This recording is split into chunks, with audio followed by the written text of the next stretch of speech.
체인소맨 극장판 레제편에 대해서 알아보겠습니다. 영상에 스포일러가 많으니 영화를 안 보신 분이라면 나중에 보시길 추천드립니다. 이번 레제편은 체인소맨 1기와 다르게 단순히 악마를 잡는 액션물이 아니라 사랑과 폭력 그리고 보통의 삶이 얼마나 잔인한 꿈이 될 수 있는가를 그린 작품이라고 생각됩니다. 그리고 이건 체인소맨 전체를 관통하는 주제가 아닐까 생각되는데요. 체인소맨 하면 떠오르는 대표적인 키워드는 피, 전기톱, 광기입니다. 하지만 이번 레제편은 거기에 사랑이라는 키워드를 추가했습니다. 덴지와 레제의 사랑이 폭발하는데요. 정말 말 그대로 폭발해버리죠. 이게 정말 후지모토스럽다라고 생각되는데요. 작가 특유의 비틀린 감정선이 잘 표현되는 장면이 아닐까 합니다. 감정이 폭발하고 액션이 폭발하고 인물의 내면까지도 폭발하는데요. 그만큼 인물의 진심이 많이 담겨있고 그래서 여운이 많이 남는 작품입니다. 그래서 오늘은 체인소맨 레제편을 서사와 상징, 레제라는 인물, 체인소맨 레제편이 던지는 메시지 이 세 가지 관점에서 이야기해보겠습니다. 서사, 체인소맨 레제편의 시작은 여느 때와 는 다르게 일반적인 연인처럼 마키마와 덴지가 평범한 일상을 보내며 시작됩니다. 레제편을 보며 왜 마키마와 영화를 보며 시작할까 의문이 들 수 있습니다. 하지만 체인소맨 세계에서는 이 평범함이라는 단어 자체가 마치 비극의 신호처럼 작용합니다. 덴지는 어느 날 우연히 레제를 만나게 되고 레제는 덴지에게 자연스럽게 말을 걸고 웃어주고 함께 학교 데이트도 즐기는데요. 하지만 레제는 사실 덴지의 심장을 노리고 접근한 구소련의 스파이이자 폭탄의 마인입니다. 즉 레제의 사랑은 처음부터 임무였죠. 하지만 이야기가 진행될수록 그 임무는 점점 흔들립니다. 덴지와 함께 학교에서 뛰놀고 수영을 하며 또래 아이들과 다름없이 평범해 보이는 일상을 보냅니다. 그 짧은 순간들 속에서 레제는 자신이 잃어버린 사람다운 감정을 되찾습니다. 하지만 자신을 사랑하는 여자는 모두 자신을 죽이려 한다는 덴지의 대사처럼 체인소맨 세계에서는 덴지의 행복을 오래 허락하지 않습니다. 같이 도망가자는 레제의 제안을 거부하자 레제는 본연의 임무에 다시 집중하며 덴지의 심장을 노립니다. 그 결과 폭발이 일어나고 도시가 불타오르죠. 그러나 모든 게 거짓이었던 관계는 결국 서로를 향한 진심으로 변하고 둘은 도망치려 하지만 레제는 끝내 마키마의 명령 아래 죽음을 맞이합니다. 레제는 오지 않았고 덴지는 여전히 살아있습니다. 커피를 못 마시던 덴지가 레제로 인해 커피를 마실 수 있게 된 것처럼 마음을 찾은 덴지의 삶이 예전과 같을 수 있을까요? 연출과 상징, 이번 레제편에서 액션도 좋지만 연출과 상징도 돋보이는데요. 연출과 상징에 대해서 알아보겠습니다. 카페의 창문, 덴지와 레제는 항상 카페 창가 자리에 앉아 있습니다. 창문은 안과 밖이 모두 보이기에 연결을 상징하기도 하지만 동시에 보이지 않는 벽에 막혀있는 단절을 상징하기도 합니다. 마지막 엔딩에서 특히 연결과 단절의 상징이 돋보이는데요. 레제는 죽어가는 순간 창가에 앉아 기다리는 덴지의 모습을 바라보지만 덴지는 바로 앞에서 죽어가는 레제의 상황을 알지 못합니다. 레제와 덴지의 사이를 가로막고 있는 마키마처럼 어떠한 장애물로 인해 가까이 있지만 닿을 수 없는 애틋함을 표현한 것 아닐까요? 폭발, 레제편에서의 폭발은 단순한 액션이 아니라 감정의 절정입니다. 사랑이 터지는 순간 동시에 모든 것이 무너지죠. 폭죽과 폭탄이 터지는 모습의 대비로 한쪽은 아름답고 한쪽은 참혹한 모습을 보여줍니다. 태풍 속에서 폭발하며 싸우는 액션의 모습이 젊은 날에 폭발하고 휘몰아치는 사랑의 감정을 표현한 것 아닐까 생각됩니다. 사랑은 가장 순수한 폭력이다. 후지모토 타츠키가 말하는 사랑의 본질을 가장 잘 보여주는 연출이 아닐까 합니다. 개인적으로 레제편을 보면서 느끼는 부분은 사랑의 표현이라기보다 감정의 죽음으로 다가왔습니다. 레제는 덴지를 사랑함으로써 자신을 죽이고 덴지는 레제를 기다림으로써 다시 죽습니다. 두 번의 폭발과 두 번의 죽음. 하지만 두 캐릭터 모두 살고자 하는 욕망이 있죠.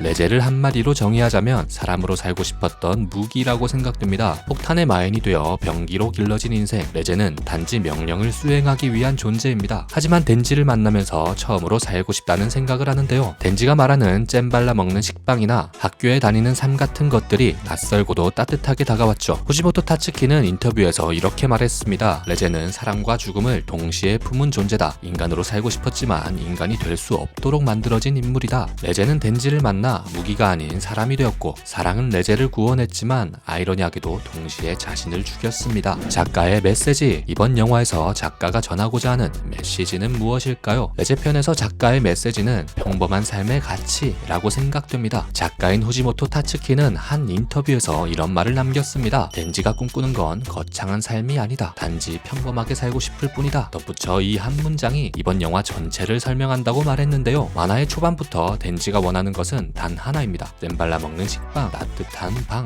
그 단순하고 소박한 욕망, 즉 평범한 삶이 이 영화의 중심축입니다. 그런데 아이러니하게도 그 평범함이 가장 도달하기 어려운 목표로 그려집니다. 국가가 만든 무기였고 개인의 의지는 없었던 레제 또한 마찬가지입니다. 시스템이 인간의 감정을 어떻게 짓밟는가? 레제와 덴지는 그 단순한 평범함조차 허락되지 않았습니다. 둘 다 거대한 시스템의 부품이자 피해자였죠. 후지모토는 이를 통해 국가에 이용당하는 개인, 도구화된 인간의 슬픔을 이야기하는 것 아닐까 생각됩니다. 현실과의 연결, 레제편을 단순히 애니 극장판으로 생각할 게 아니라 현실과 연결해보면 소비되는 청춘이라는 메시지가 떠오르는데요. 레제와 덴지 같은 상황이 현실에서도 마찬가지 아닐까 합니다. 현실의 젊은 세대 또한 자신이 원하는 삶이 아니라 사회가 요구하는 삶을 살아갑니다. 입시, 취업, 효율, 경쟁, 성과. 일본의 상황은 모르겠지만 한국의 상황은 비슷하다고 생각되는데요. 평범한 삶이란 말의 의미는 시대마다 그리고 개인마다 기준이 다르겠지만 수많은 학원을 전전하며 과 개성을 잃고 사회가 만들어 놓은 로드맵을 강요받는 소비된 청춘에 대해 작가는 덴지와 레제를 통해 말하고 싶은 것 아닐까요?